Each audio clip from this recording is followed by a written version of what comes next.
अरे भाई आदि अजीत। हाँ भाई, बोल ना क्या हुआ। अबे तुम लोगों ने न्यूज़ देखा क्या? अबे हाँ देखा मैंने, पबजी को बैन कर दिया ना। भाई अब क्या होगा? वही ना यार, मेरा भी दिमाग ख़राब हो जाए। हाँ यार, मुझे भी बहुत बुरा लग रहा है। वही ना यार, साला पबजी अपना एक ऐसा अकेला गेम था जिससे अपना पूरा दिन भर का स्ट्रेस उतरता था, और अब वो भी बैन हो गया। वही ना, ये लॉकडाउन और कोरोना के टाइम पे ये गेम ही तो अपना सहारा था। यही एक गेम था जहाँ पर हम एक साथ हैंग आउट कर सकते थे। वही ना यार, ये गवर्नमेंट बहुत गुस्सा आ रहा है मुझे। यार तुम लोग ना चिंता मत करो। मेरा एक फ्रेंड है ना, उसका दोस्त लॉयर है, वो भी पबजी खेलता था। वो कोर्ट में अब इस डिसीजन के अगेंस्ट पिटीशन फाइल करेगा। सब सेट है ब्रो। सही है ब्रो, करो, पबजी वापस आना चाहिए। भाई क्या बेवकूफ़ी की तरह बात कर रहे हो तुम लोग। अरे क्या हुआ भाई? हाँ क्या हुआ, अबे हम लोग कुछ गलत थोड़ी ना कर रहे हैं। भाई सही गलत का इसमें सवाल ही नहीं उठता। जो मैं बोल रहा हूँ उसे ध्यान से सुनो। हाँ बोल।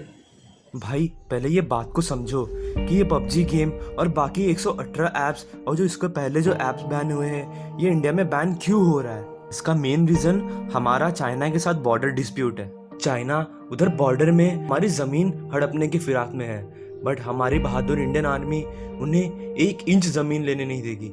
15 जून को चाइना ने ज़बरदस्ती हमारी ज़मीन हड़पने की कोशिश की, पर हमारी इंडियन आर्मी ने बहादुरी से उन्हें मुंहतोड़ जवाब दिया और उनके करीब करीब 40 सैनिकों को मार दिया। पर बदले में हमारे 20 सैनिक भी शहीद हुए।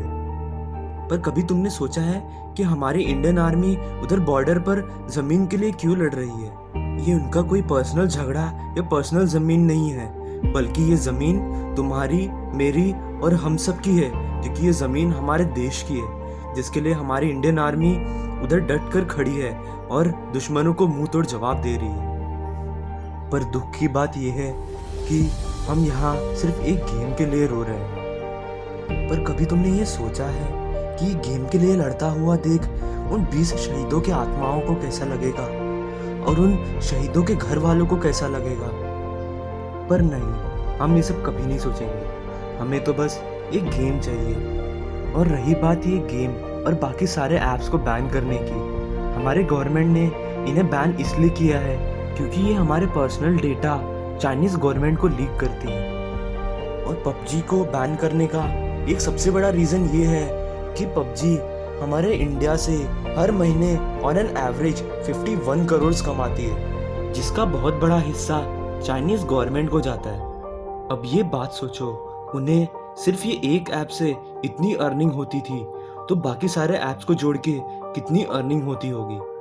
और फिर इन्हीं पैसों से चाइनीज़ गवर्नमेंट अपने आर्मी, एयरफोर्स और नेवी को वेपन्स देती है, जो बाद में हमारे आर्मी के अगेंस्ट यूज़ होती है।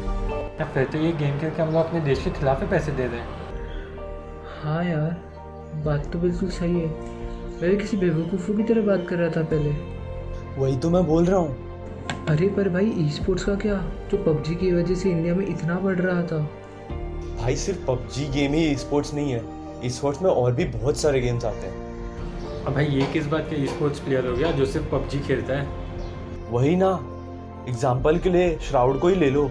वो इतना बड़ा ई स्पोर्ट्स प्लेयर है। वो भी पहले CSGO खेलता था, फिर बाद में पबजी पे आया, और अभी वो बहुत सारे गेम्स खेलता है। वो सिर्फ पबजी पे ही तो नहीं था। और अपने इंडिया के ई स्पोर्ट्स प्लेयर्स का नाम ले लो, जैसे मॉर्टल हो गया या तो स्काउट हो गए। ये लोग भी तो अभी नए गेम्स खेलना शुरू कर दिए हैं। ये लोग थोड़ी ना अभी सिर्फ पबजी के लिए रो रहे हैं। सही बोला ब्रो।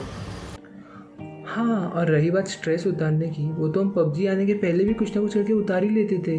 अब भी वही करेंगे।